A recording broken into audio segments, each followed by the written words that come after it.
Good afternoon, I'm TerryTopCat for TerryTopCat Purrsents. I'm with the wonderful digital artist Junior Tomlin. Good afternoon, sir. How are you? I am awesome. Great, and I'm so glad you're here because we tried a few times and cancelled a few times. My bad, I apologise. So we met our mutual friend Cass Lewis from Skunk Anansi Party, and we started chatting, and then you showed me your awesome book with all your artwork, and I was like, wow, Mark Anthony, we've got this amazing guy we need to interview, Junior. So let's talk about your journey as a digital artist. Okay. So when you were growing up, was art really your thing rather than music and other interests, hobbies? Well, when I was growing up, there wasn't much like art materials in the house. There was just like a few scraps of paper and one purple pencil. That I used to like use it religiously until it sort of like got like worn down to a nut, and then that that was it. I grew up in the background of like sci-fi television, things like Lost in Space, Land of the Giants, and Doctor Who. And programs like that, spared my imagination. Especially so with, say, Lost in Space, because I liked the robot inside it. Yeah, and also it reminds me of the first time I saw, the good old classic robot, Robbie the Robot. Yes, I remember that. Yeah, Robbie the Robot. Forbidden Planet, Robbie the Robot. Yes. So it's interesting to see how robot design has evolved over the years. Evolved. Yeah. So when you went to college, did you further your talent or further your interest in art or drawing? When I went to college, it was just like basically learning new techniques, how to do things. Like pen and paper. There was no mentor for you or any teacher or anyone that really inspired, other than the films and the programs you mentioned. Was there any one particular person in your life that would you say was inspired you? I basically taught myself, because it came to a point here where I won a competition. How old, do you mind me asking? Boy, I think I must have been like 14 or 15. Won a competition at school, and they gave me W.H. Smith's vouchers. Okay. So here I am with W.H. Smith's vouchers, thinking, what am I going to buy with these vouchers? So I bought like the obligatory, geometry sets, with like a pencil, paper, rubber, ruler, compass, and then I had some spare change. So I said, what am I going to buy with this? So I walked through the book department, and one particular book caught my eye. So, on the front of it, it just says the early Asimov. So I bought the book. Yeah, because it was like a compendium of like 3 books all in one. So I bought the book because I loved the cover, and that's all like piqued my interest in like sci-fi. But it was only years later where I was going to basically act on it and actually read the book. So you've been called the Salvador Dali of rave, and one of your artworks, which I love, is Basquiat. So did those artists also? So this is how you develop your interest in actually composing your artwork or learning. But did those artists also, or was that later, kind of interest you or fascinated you? Yeah, that was late. That was later, because I learned a little bit about Basquiat through the history of art when I was at college. Right. Yeah, but I liked his imagery. Yeah, he's like raw imagery. A true genius. Because did you go to that exhibition at the Barbican? No, I missed that one. Oh, it was amazing. Yeah, he was a real maverick at the time, and still revered these days, and should have been more really. When did you start doing it? Obviously as a passion and a hobby, but this is what I want to do as a career. I think that was when it came to the choices that I had to make, whether I wanted to do A-level art at school. And when I wanted to do like A-level art, I had the bigger plan was that to do A-level art, it was basically 2 years. And to get my A-level, I wanted to, at the end of the day, become a graphic designer. Even though I didn't become a graphic designer, I became an illustrator instead. because my graphic design portfolio wasn't like up to scratch at that particular time. And this, we're talking way before, not way before, this is before the digital age of computers. Way and before. so everything was hand drawn. Yes, this is before Apple, before anything like that. Yeah, but everything was basically drawn with either pen and ink or airbrushed.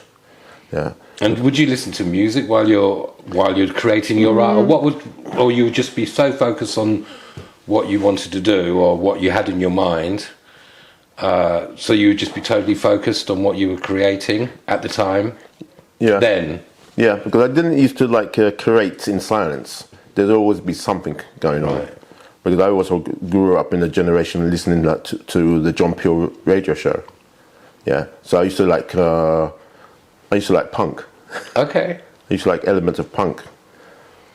Yeah, some of it's great. You know, people like Bauhaus and Bauhaus, yeah, they're still going actually. yeah, you know. And Polystyrene, did you like her? Yeah, and a Flexico Spiz 80. Yes, I remember those. Spizzerino, and you know, Gang of Four. Gang of Four, yeah. Susie and the Banshees. She's amazing. She kind of got, she performed again after like 10, 15 years recently. Still amazing. I wish I went. But so coming back to your art. So what was your first job? Don't mind me asking. Oh, my first job, my first real paid job as an artist. It was doing a computer game cover called Sunstar. Okay. So what was the imagery? Don't mind me. Well, it was basically really. It's basically like large sun with the word Sunstar on the artwork.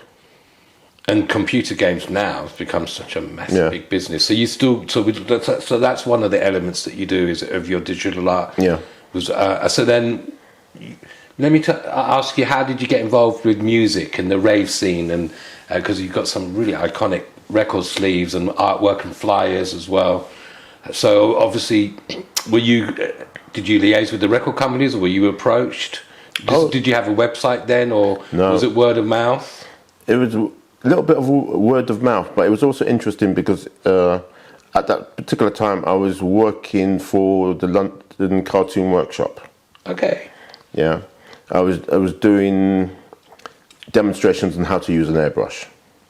Yeah. But somehow what I was doing caught the ear of the manager for Renegade Soundwave. So he came over to the building looking for me specifically. Yeah. So that's how I managed to do my first record cover. Yeah, for Renegade Soundwave, and that particular tune became like an iconic hit. That's right, and I was telling you before, the Women Love Bass. I got that, I think, on vinyl somewhere. Yeah. So you're saying the pride that you see when you actually have the product in your hand. Yes, it is, because also not only did they produce that, they also produced large posters. But you obviously you credited. We're talking about A0, and it's great when you're walking down where I live in Ladbroke Grove, Goulburn Road, to actually see your poster actually on the wall. Absolutely. Yeah, I'd done 3 record covers for them. The first one was Space Gladiator, the other one was Biting My Nails, and the last one was Women Respond to Bass. Respond to Bass. Okay. So we talk. So you first met the manager. So how much interaction did you have with the band? Was it mostly you with, let's say, for Renegade Soundwave? Was it with the manager, or did you actually get? Because when you have a client, let's say, as a artist who loves your artwork, or with the flyers or the promoters of the event, it all depends on who you liaise on and what vision they have. Yeah, because I mainly liaise with the band. Okay. Yeah. Which must be better, because they have obviously, they create the music and then they have a vision in their heads how they want either the video or the artwork. So to have someone like you on board is fantastic. Yeah, because the title itself here is Space Gladiator. So I was talking to the band, so I came up with ideas. So either they came up with it or I came up with it. I can't really remember. So it ended up being a female Robocop. Great, love that. Yeah, gun and shield, standing on like a cracked out planet Earth. Yeah, and on the shield it says RSW. Yeah, brilliant. I love that. And this is again before computers, or This was before computers, and my weapon of choice was airbrush. so how long would that, let's say, one of those record sleeves take for you to work on? And when do you know as an artist when you're happy with it? Like I presume with artists with music as well, you just have that feeling or think, okay, it's I'm happy with this. All depends on the artwork. That does depend on artwork, but it also depends on the drawing that I'd done beforehand. Yeah, because the drawing that I'd done beforehand didn't have any background. It was just basically what it says on the label, Space Gladiator. Yeah, didn't need any background, so it's all done on white. Yeah, so from when I knew that I've painted in all the elements on it, I knew that that's basically finished. And I still have the original Space Gladiator at home, yeah, which is A1. Well, I love that. Okay. Yeah, no, it's A0. So, from doing the record companies, you've done. I believe you did something at the. You've so with local like Ladbroke Grove. You've actually had you have your artwork exhibited as well, haven't you? In the Vinyl Factory. Yeah. Or Vibes Bar, wasn't it? Yes, it was. Yeah, it was a bar. It was a bar record shop on Portobello Road, and that was fun. But I've done quite a few exhibitions over the years. It's quite amazing how they all add up. Of course, well, you're doing it for over 30 years. So Yes. when you do the exhibitions, actually getting to meet the people who really appreciate your artwork must be such a joy as well. It is. Because they've never met me, but they've nearly grew up with my artwork. Absolutely. Some of them were too young to go to raves, but they got the flyers from their brothers and sisters who's been there. Sure. Have you got? Can you show me some of your flyers or artwork? Yeah. So this is a book. Tell everybody where you can get it. Yeah. This is my book. Yeah. Velocity Press, correct? Velocity Press is the publisher. Yeah, if you go onto their website, velocitypress.com, you can basically purchase it from there. You can also purchase it from, Directly from your website as well? Yes, you just have to click on the link. Okay. You can't purchase it direct, but you can click on the link and it goes straight there. And as you're seeing here, this is the first record cover that I ever done for Renegade Soundwave. So I thought it was apt to have this on the front cover. Sure. It's very iconic. And was this before the film RoboCop? No, this was after the film. After the film, but it's like you say, female RoboCop. Yeah. Great. Yeah, because first of all it started off as a male, and then how do you make him more female? Yeah, it's to do with the design. Sure. So show some more of your work, please, Junior.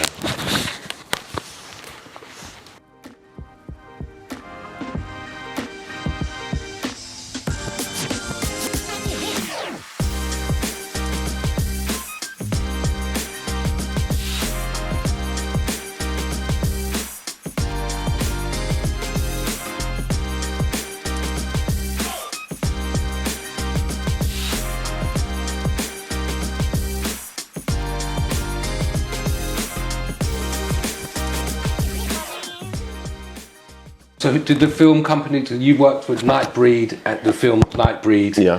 So explain your role on that, how you got that job.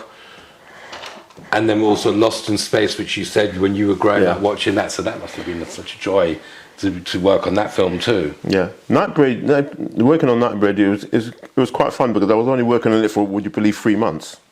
Yeah. And what happened there is that I was working on another project, with a friend of mine called Neville.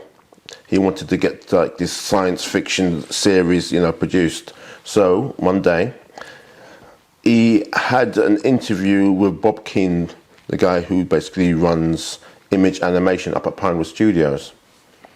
So we went down there. Neville showed him the stuff, what he was working on, what he was intended to do. Bob was he was very interested, But he said at that particular time, right, he couldn't basically do it because he had other commitments. But he offered us both a job. Fantastic. And that was your first involvement working in the film industry? Yes. Yeah. He offered us both a job on Nightbreed by Clive Barker. Legendary Clive Barker. Yeah. So what is, you say the official title you had, and what the role it consisted of? Yeah. My official title was Creature Technician. I love that, creature technician. So what creatures did you create? Yeah. or what your role involved? Yeah. What it involved is that there was going to be like a lot of creatures in the film. Yeah, as like background creatures. Yeah.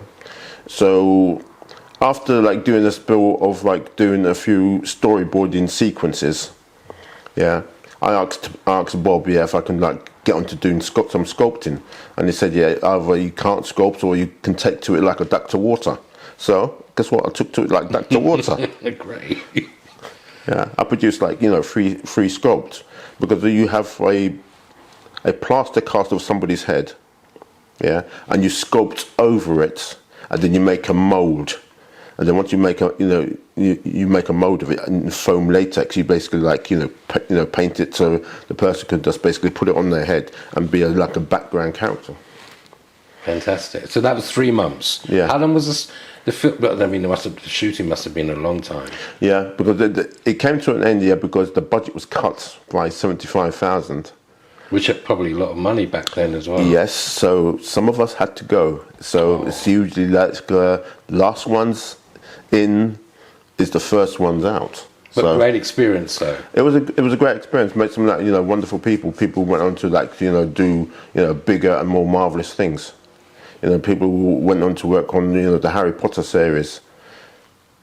Yeah. And so explain how you got to work on Lost in Space as well, the remake, which came out about 15 years ago.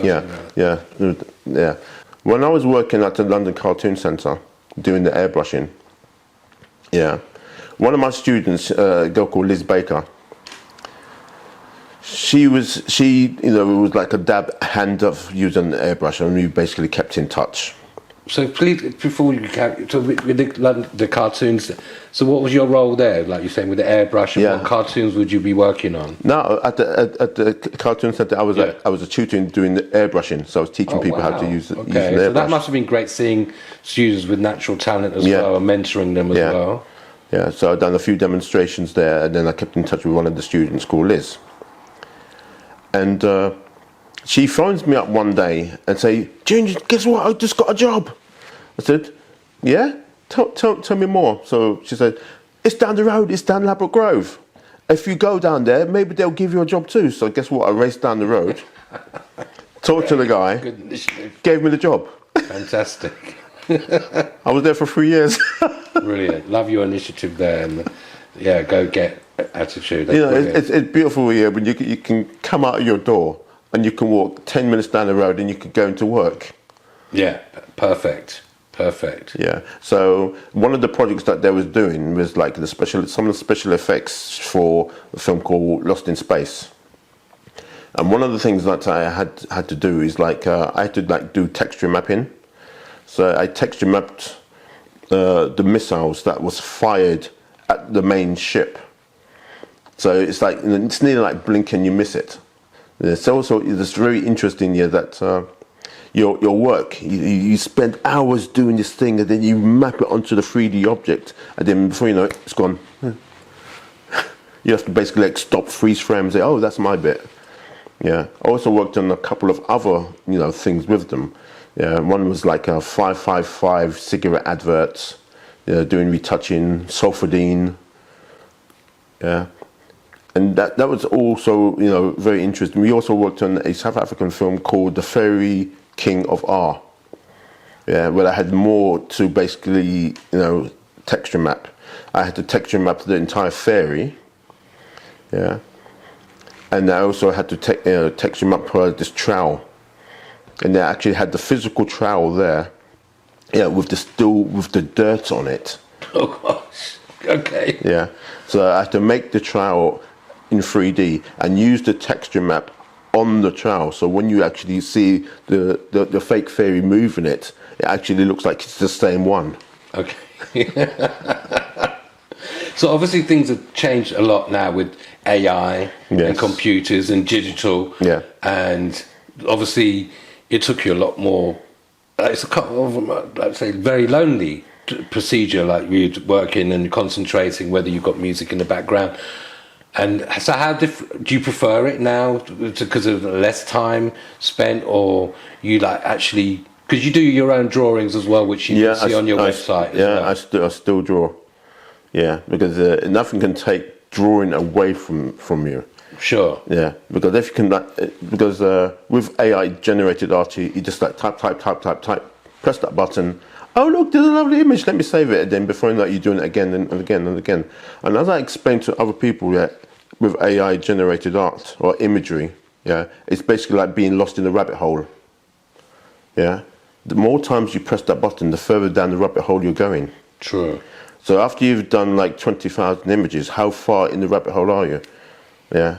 And then in the first instance, after 8 months of doing it, yeah, my girlfriend had to pull me out, saying, "Remember, it's not yours." Well, true.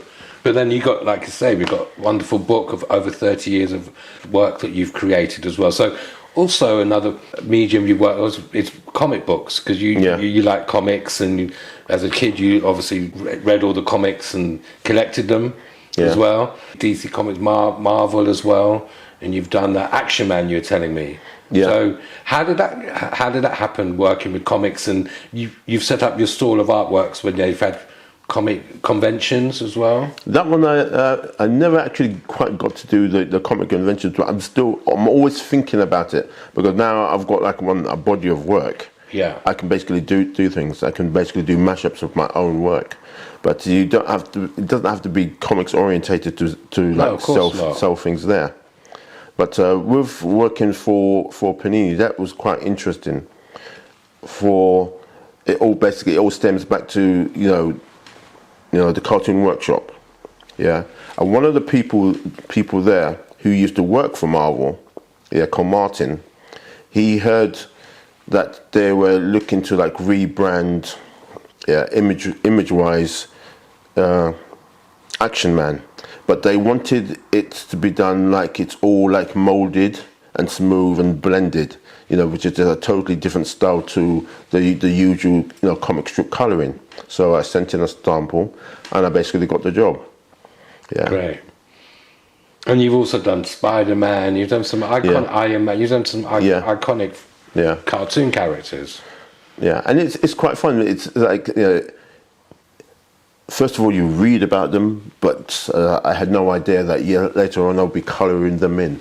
Absolutely. My way. So that it's like a sense of pride, a sense of great achievement, and I totally love it. So what now? Again, there's so many options. The music industry's completely changed. There's a lot of artists who are really up with their imagery and how they want to be portrayed. So tell everyone where we can find you on social media, and if they want to commission you, where to find you, and your stuff on social media too. Yeah, I would believe I'm all over social media. Good. One needs to be, I think. Yeah, because you can, find me on you can find me on TikTok, Instagram, Facebook, LinkedIn, Twitter, which is now known as X. But this no comment. Twitter that X'd out its own self. Yeah. Because Instagram as well. Instagram and do you get any jobs from social media? People seeing it? I bet you do. Yes. Because as I say, your imagery is so iconic, especially with the flyers. Have you got any flyers you can show me, or maybe we'll show you? Towards the end. Yeah. Because it's quite interesting. I do get jobs from there. Yeah, people who basically have went to raves. Now they own their own record company. Now they're putting out their own music. Right, they'll get in touch with me and ask me if I'm interested in doing a record cover for them. So that's one way. So I'll never advertise too toughly. The work will always come in. Sure. We were talking about lockdown and COVID, and that didn't really affect you at all. It didn't, because drawing board isolation is just like drawing board isolation. You only surface to get food and then come back home and it didn't work. So how long did, let's say for example, the Renegade Soundwave, obviously each one different, but how long would it take you from the idea in your head to presenting it to either the manager or the band to approve it, and then you developing the character? Like you say, you come up with, it would be either the song title or the band or the artist will come with the name or the idea. So then again, you like the collaborative process, obviously. Yeah, because with, like, let's say, women respond to bass, that was nearly quite easy, because they wanted a woman on the front cover, but they also wanted the woman to be basically draped in the colours of the French flag. Any reason why in particular? I don't know, but that could be because they might be doing like either a French mix or the person is singing in French. Okay. Yeah.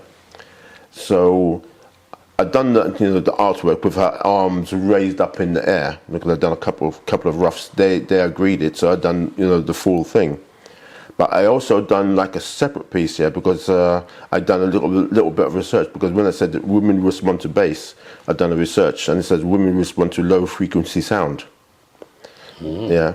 So I looked where they respond to the low frequency sound. So it's like where the womb area is. So that's where there's that jagged line, sound waves that goes right the way across. That's the significance of that. Interesting. Never knew that. Thank you. Yeah. But again, like from talking to the band, it all depends on the time, and then obviously colours. Really, you use a lot of colour in your artwork as well. Yeah, straight out of the tube. Okay. because how I would describe my use of colour is that my work is as colourful as African fabric. That's true. That's true. Very colourful, and I love the colours as well. Yeah, nothing is muted. It's like, if it's red, it's red. If it's blue, it's blue. Yeah, it's not like, say, hidden things are hidden, so you can see us murky. No, I don't do murk. So you've been watching TerryTopCat Presents with the wonderful digital artist Junior Tomlin. Find him all on his website, juliantomlin.com. Yeah, juniortomlin.com, and my handle is like Junior Tomlin at everything else. Thank you, Junior, for the great interview. Lovely to see you. This is TerryTopCat Presents for clusterview.com. Wonderful. And I am Junior Tomlin, Salvador Dali of rave. Yeah, I love that.